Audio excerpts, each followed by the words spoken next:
that TV is not only confined to that box in your sitting room. Your child will get out. He or she has a mobile phone, and then they can access these things even outside your fixed rule. Now, how do we deal with that? Because there's also a lot of conversations as regards how early should a child own a phone or own such digital devices, that can expose them to this content. For me, the biggest harm is an ignorant parent. The biggest tragedy for me is not even TV. It's a parent who is irresponsible and doesn't understand why he or she should should get education on how the media functions. Now, you can't give any excuse. If your child, I tell someone, you put a 4-year-old here in front of a TV, and you come back 4 hours later, the 4-year-old you left in front of that TV is not the 4-year-old you're going to meet. And you know why? Between age, let's say age 0 to age 10, the elasticity of the brain, it's awesome. The brain takes and processes very fast. And so, at the age of 10, a child is made, a child is done. In fact, not just a child, a man, a woman, you're done. If you look at your life trajectory today, wherever you are today is a function of your first 10 years. And that includes the media you consume then. Because after 10, in the teenage years, the brain's capacity to process and adapt new things reduces. So before that, when you want to teach your child Latin, French, German, do it before 10. Music and all that. So, if as a parent, you don't understand that there's a loaded gun in your house, and you need to understand how that gun works, so that you don't destroy a child before the life of the child begins. So I always want to throw the challenge back to parents, because the truth is, if your husband works in the media house and he has to run sponsored programs, and inside that sponsored programs there are one of a few seconds of hey BS, a few seconds of hey F word, what do you do? How exactly do we now draw the line, between, because as it is now, television is also used for child education. All these cartoons, arithmetics, numbers, and the rest.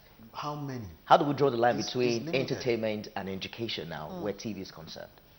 The line is clear.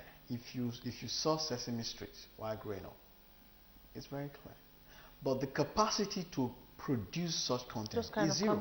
That's right. It's zero. It doesn't exist anymore. The generation that were raised on Sesame Street, I'm not sure they have a grasp of the values that produce them right now.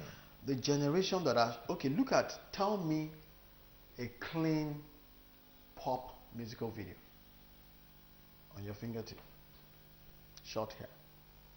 Tell me a clean musical video that is not gospel. Even some of the gospel videos, you're wondering, what's this? You understand? So, my point is, there is an interplay of our values on TV.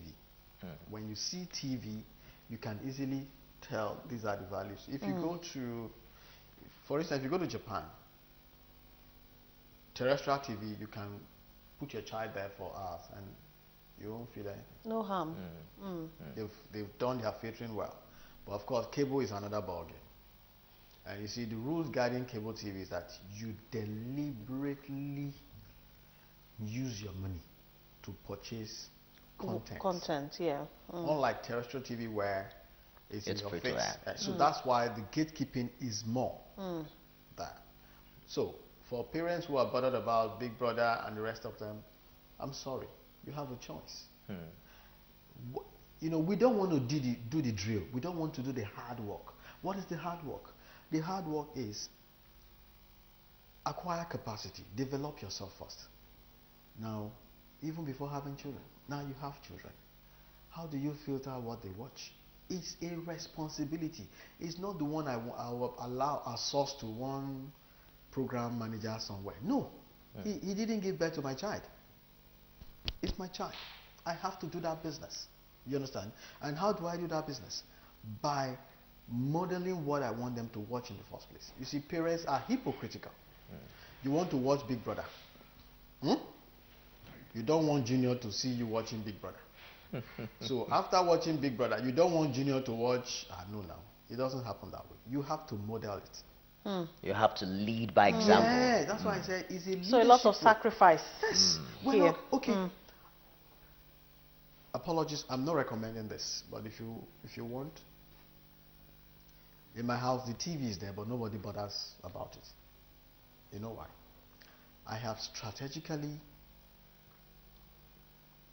programmed my children to see TV as a third party. How did you do that? Good. I read, I have library, and they see me read. They also read.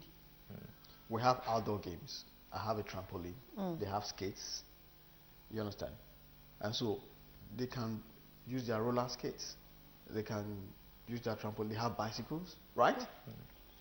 They are currently studying music, and it's intensive. I'm trying to get a piano now. They have a violin. So when you have all these things, when would they have time to be watching TV? You know, I'm happy you brought that up, because what you often see in many homes is the fact that television is actually the only source of engagement. I don't want to say, yeah, exactly. I didn't want to use the word entertainment or distraction. You know, you have for children. It's life. Yeah. In fact, the TV is a personality at home. Exactly. That's what you often So see. if you have, let's say, mother, father, child, everybody is hooked on it. TV is the next guy. And then you eventually realize there's no quality time.